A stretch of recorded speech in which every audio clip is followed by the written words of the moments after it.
एक बार फिर से स्वागत है आपका हम आपके अपने चैनल स्टडी पॉइंट शिवानंद में।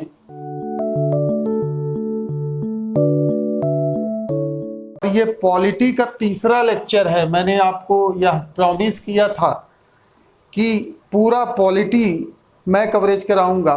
होता क्या है कि यूपीएससी अगर देखा जाए संघ लोक सेवा आयोग में भारत की राज्य व्यवस्था से बहुत सारे प्रश्न बनते हैं। भारत की राज्य व्यवस्था से बहुत सारे प्रश्न बनते हैं। ऐसे में भारत की राज्य व्यवस्था का सूक्ष्मता से अध्ययन करना बहुत जरूरी है। और सिर्फ यूपीएससी नहीं, अब जो है अलग से जो स्टेट पीएससी एग्जाम कंडक्ट होते हैं उनमें भी भारत की राज्य व्यवस्था का जो वेटेज है वह धीरे धीरे बढ़ता जा रहा है। तो चलिए हम अपना टॉपिक स्टार्ट करते हैं। हमारा टॉपिक है, देखिए पहले लेक्चर्स में हमने यह देख लिया था कि ब्रिटिश ईस्ट इंडिया कंपनी ने बंगाल को जब पूरी तरह से कॉन्क्वायर कर लिया, उसके बाद हुआ यह कि उस पर उन्होंने द्वैध शासन लगा दिया। मतलब जब बंगाल को ब्रिटिश ईस्ट इंडिया कंपनी ने कॉन्क्वायर किया तो 1965 की इलाहाबाद की संधि के द्वारा उस पूरे बंगाल के क्षेत्र में द्वैध शासन लगा दिया गया। द्वैध शासन अर्थात क्या? द्वैध शासन का यह मतलब था कि आर्थिक मामले जितने भी होंगे वह ब्रिटिशर्स के हाथ में होंगे और जितने भी प्रशासनिक मामले होंगे वह निजाम के हाथ में होंगे। इससे हुआ क्या कि कंपनी में एक भ्रष्टाचार, एक लूट का माहौल व्याप्त हो गया। द्वैध शासन के कारण जहां एक तरफ कंपनी तो व्यापार कर ही रही थी, उस व्यापार से आगे बढ़कर कंपनी के अधिकारियों ने निजी व्यापार करना चालू कर दिया। अब इस निजी व्यापार के कारण कंपनी को घाटा होने लगा। इसके अलावा कंपनी ने दो बहुत बड़े युद्ध लड़े थे, बक्सर और प्लासी का युद्ध।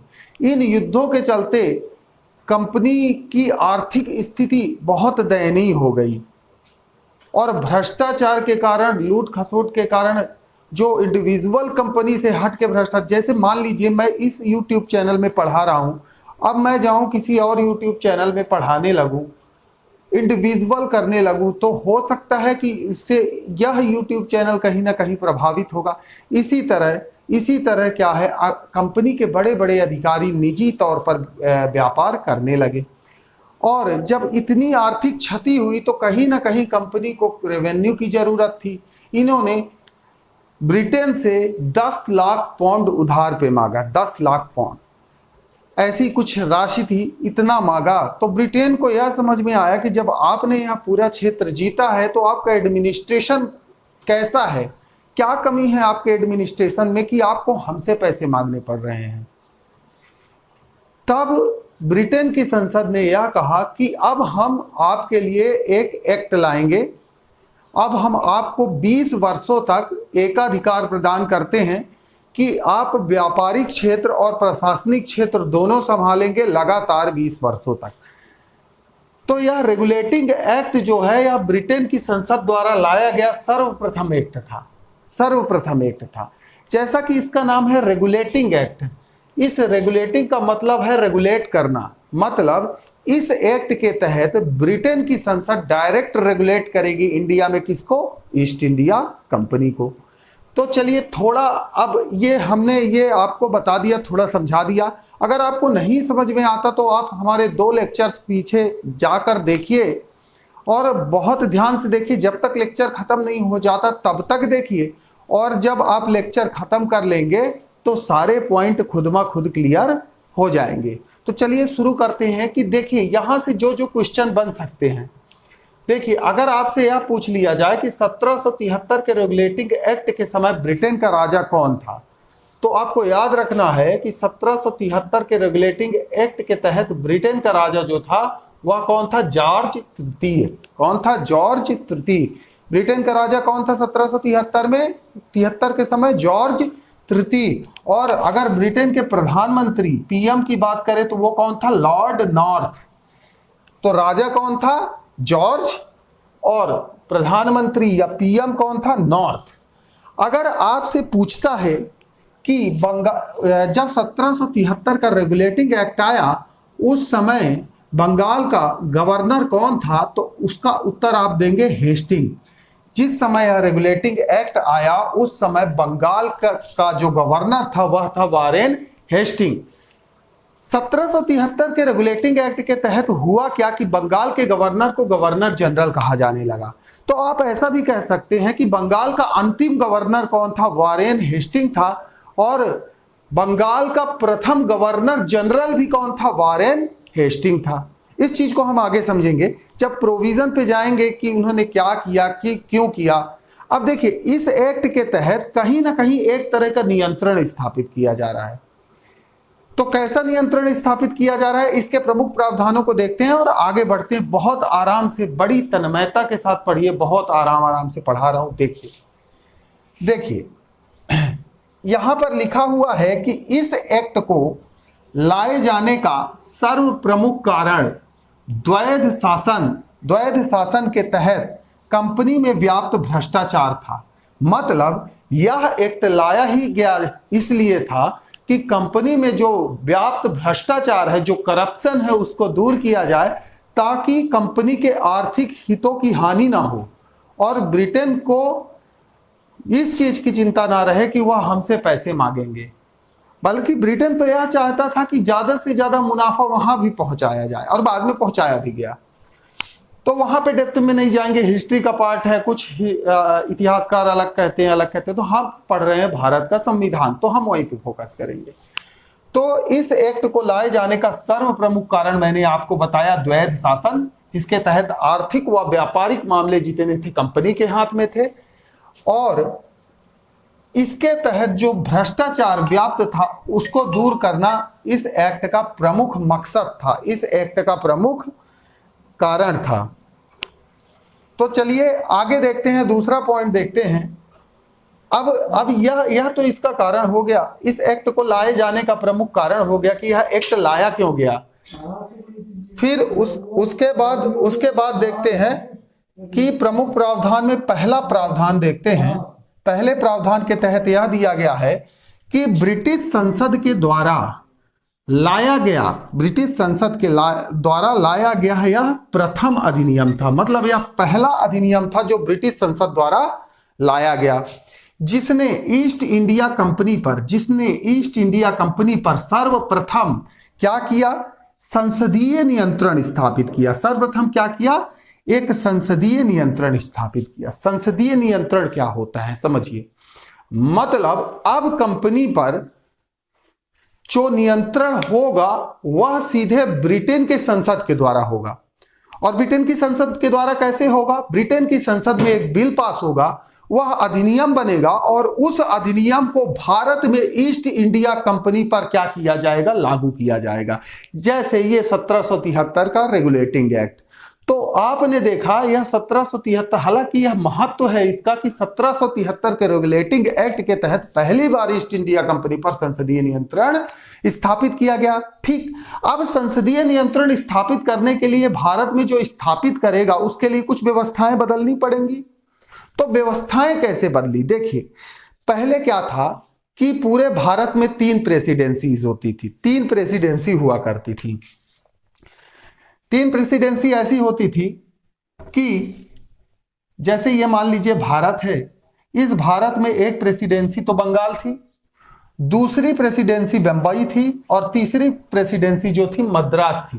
तो जो बंगाल की प्रेसिडेंसी थी उस प्रेसिडेंसी में जो गवर्नर था उस गवर्नर को एक पद नाम दिया गया। क्या पद नाम दिया गया, उस गवर्नर को गवर्नर जनरल कहा जाने लगा। मतलब बंगाल में जो गवर्नर था उसे सर्वे सर्वा बना दिया गया, उसे गवर्नर जनरल कहा जाने लगा और उसके अधीन बंबई और मद्रास के गवर्नरों को लाया गया। मतलब बंगाल के गवर्नर जनरल को एक प्रमुख सर्वे सर्वा बना दिया गया और उसके अंतर्गत 2 प्रेसिडेंसीज जैसे बंबई और मद्रास के गवर्नर को लाया गया। तो देख रहे हैं कहीं ना कहीं एक व्यवस्था बनाई जा रही है कि एक केंद्रीकरण की शुरुआत हो रही है। मतलब सारी जो सत्ता है उस सत्ता को एक जगह पर केंद्रित किया जा रहा है, कहां पर, बंगाल पे। और उसके अधीन जो है बंबई और मद्रास को लाया जा रहा है। धीरे धीरे समझिए, धीरे धीरे दिमाग खुलेगा और धीरे धीरे समझ में आएगा। बहुत ध्यान से पढ़िए, बहुत आराम से पढ़िए। देखिए यहाँ पर लिखा भी हुआ है कि इस अधिनियम के तहत क्या किया गया, बंगाल के गवर्नर को, यहाँ पे थोड़ा मिस्टेक लिखा हुआ है, बंगाल के गवर्नर को क्या कहा जाने लगा, गवर्नर जनरल का पद नाम दिया गया। बंगाल के गवर्नर को गवर्नर जनरल का पद नाम दिया गया तथा उसके अधीन मतलब उसके अंतर्गत बंबई व मद्रास प्रेसिडेंसी के गवर्नर्स को क्या किया गया, लाया गया। अब जब यह कर दिया गया कि एक महत्वपूर्ण गवर्नर जनरल बना लिया गया, सर्वा गवर्नर जनरल बना लिया गया, तो गवर्नर जनरल को कार्य करने के लिए एक मंत्रिमंडल की आवश्यकता होगी। जैसे हमारे यहाँ प्रधानमंत्री या मुख्यमंत्री को कार्य करने के लिए एक मंत्रिमंडल की आवश्यकता होती है, वैसे ही गवर्नर जनरल की कार्यों में सहायता के लिए क्या किया गया, एक 4 सदस्यीय एक कमिटी बनाई गई। 4 सदस्यीय एग्जीक्यूटिव मतलब 4 सदस्यीय कार्यकारिणी परिषद का क्या किया गया, गठन किया गया। मतलब गवर्नर जनरल को उसके कार्यों में मदद करने के लिए एक 4 सदस्यीय एग्जीक्यूटिव मतलब एक 4 सदस्यीय एक 4 सदस्यीय कार्यकारिणी का गठन किया गया जो कार्यों में उसकी मदद करती थी। हालांकि बाद में इसे 4 सदस्य से 3 सदस्य कर दिया गया, सदस्यों की संख्या फिर से 4 कर दी गई, फिर 5 कर दी, जो भी जैसा था। मतलब इसकी सदस्य संख्या क्या है, अलग अलग एक्ट के तहत इसकी सदस्य संख्या क्या है, बदलती जाएगी। तो आपने ओवरऑल ये समझ लिया या आपने देख लिया कि 1773 के रेगुलेटिंग एक्ट के समय अगर आपसे पूछे कि ब्रिटेन का राजा कौन था तो जॉर्ज तृतीय था, ब्रिटेन के प्रधानमंत्री लॉर्ड नॉर्थ थे और बंगाल का गवर्नर वॉरेन हेस्टिंग था। अब देखिए एक चीज मैं आपको क्लियर कर दूं, यहाँ पे बंगाल का गवर्नर वॉरेन हेस्टिंग, कई बार यहां से प्रश्न आता है। यहां से प्रश्न क्या आता है कि बंगाल का प्रथम गवर्नर, देखिए 4-5 प्रश्न आते हैं, मैं आपको गिना तो बंगाल का प्रथम गवर्नर कौन था, तो बंगाल का गवर्नर वॉरेन हेस्टिंग था। लेकिन जब 1773 का रेगुलेटिंग एक्ट आया तो गवर्नर को गवर्नर जनरल कहा जाने लगा। तो बंगाल का प्रथम गवर्नर जनरल कौन था, तो वह भी कौन था, वॉरेन हेस्टिंग था, क्योंकि वही गवर्नर था, उसी को जो है एक पदनाम दे दिया गया गवर्नर जनरल। तो ऑब्वियस सी बात है कि वॉरेन हेस्टिंग बंगाल का पहला गवर्नर जनरल कहलाया। लेकिन अगर प्रश्न पूछ ले कि भारत का पहला गवर्नर जनरल कौन था, तो भारत का पहला governor general Lord William Bentinck थे। भारत के पहले governor general Lord William Bentinck थे, क्योंकि 1833 में जो एक्ट आया था तो उसमें यह कहा गया कि जो बंगाल का गवर्नर जनरल है वह अब भारत का गवर्नर जनरल कहा जाएगा। मतलब 1773 के एक्ट में बंगाल के गवर्नर को गवर्नर जनरल कहा जाने लगा, लेकिन 1833 के एक्ट में बंगाल के गवर्नर जनरल को पूरे भारत का गवर्नर जनरल कहा जाने लगा। इसके आगे एक क्वेश्चन आता है कि भारत का अंतिम गवर्नर जनरल एवं प्रथम वायसराय कौन था। तो जो 1857 की क्रांति हुई थी उसके बाद जो एक्ट आया 1858 में, उस समय लॉर्ड कैनिंग जो थे वह भारत के अंतिम गवर्नर जनरल थे और 1858 के एक्ट आने के बाद वह वायसराय बन गए। तो वह बंगाल के अंतिम गवर्नर जनरल एवं प्रथम वायसराय नियुक्त हुए। एक क्वेश्चन और आता है कि स्वतंत्रता के बाद भारत का गवर्नर जनरल कौन था, भारत का गवर्नर कौन था, तो फिर से उन्हें गवर्नर कहा जाने लगा। तो जब भारत को आज़ादी मिली, स्वतंत्रता मिली, उसके बाद लॉर्ड माउंटबेटन सत्ता के हस्तांतरण के लिए यहाँ आए थे एज अ गवर्नर। इसलिए स्वतंत्र भारत का पहला गवर्नर जो है कौन होगा, लॉर्ड माउंटबेटन। हमेशा याद रखिएगा, यहाँ पे बच्चे कंफ्यूज करते हैं। स्वतंत्र भारत का पहला गवर्नर कौन होगा, लॉर्ड माउंटबेटन। और अगर अंतिम गवर्नर भी पूछा जाए तो भी लॉर्ड माउंटबेटन। लेकिन अगर स्वतंत्र भारत का पहला भारतीय गवर्नर जनरल पूछा जाए, पहला भारतीय गवर्नर जनरल, तो वह सी राजगोपालाचारी थे। वह कौन थे, सी राजगोपालाचारी थे। अब 1773 के रेगुलेटिंग एक्ट का अगला प्रावधान देखते हैं कि यह इसमें क्या किया गया कि 1773 का जो रेगुलेटिंग एक्ट है, उस एक्ट के तहत कलकत्ता में एक सुप्रीम कोर्ट की स्थापना की गई। ध्यान देना है, यहाँ पे ध्यान यह चीज देना है कि अगर आपसे क्वेश्चन पूछे कि कलकत्ता में सुप्रीम कोर्ट की स्थापना किस एक्ट के तहत की गई, तो आपका उत्तर होगा 1773 के रेगुलेटिंग एक्ट के तहत। 1773 के रेगुलेटिंग एक्ट के तहत 1774 में, मतलब एक्ट कब आया था 1773 में, लेकिन कलकत्ता में सुप्रीम कोर्ट की स्थापना कब की गई, तो 1774 में। मतलब आप देख रहे हैं ना, कहीं कहीं एक जुडिशरी फॉर्म की जा रही है। मतलब सरकार के 3 अंग होते हैं, विधायिका जो विधि बनाती है, कार्यपालिका जो उसका इम्प्लीमेंटेशन करती है, और न्यायपालिका जो उसका संरक्षण करती है। तो कलकत्ता में 1774 में एक सुप्रीम कोर्ट बनाई गई। तो किस एक्ट के तहत? 1773 के रेगुलेटिंग एक्ट के तहत। और अगर आपसे प्रश्न पूछता है कि 1773 के रेगुलेटिंग एक्ट के तहत जो 1774 में कलकत्ता में सुप्रीम कोर्ट बनाया गया, उसके मुख्य न्यायाधीश कौन थे, तो आपको ध्यान होना चाहिए कि उसके जो प्रधान न्यायाधीश थे वह एलिजा इम्पे थे। मतलब 1774 के में जो सुप्रीम कोर्ट कलकत्ता में बनाया गया, उसके मुख्य न्यायाधीश एलिजा इम्पे थे। और अगर अन्य न्यायाधीशों का नाम देखें तो चैम्बर्स, लेमेस्टर और हाइड। मतलब अगर मान लीजिए क्रोनोलॉजिकल वह पूछ लेता है कि इनमें से कौन कलकत्ता के सुप्रीम कोर्ट का जज नहीं था, तो अगर ऑप्शन में एलिजा इम्पे, लेमिस्टर, चैम्बर्स या फिर एक और कोई नाम दे देता है, तो आपको इस तरह यह तीनों चीजें याद करनी पड़ेंगी।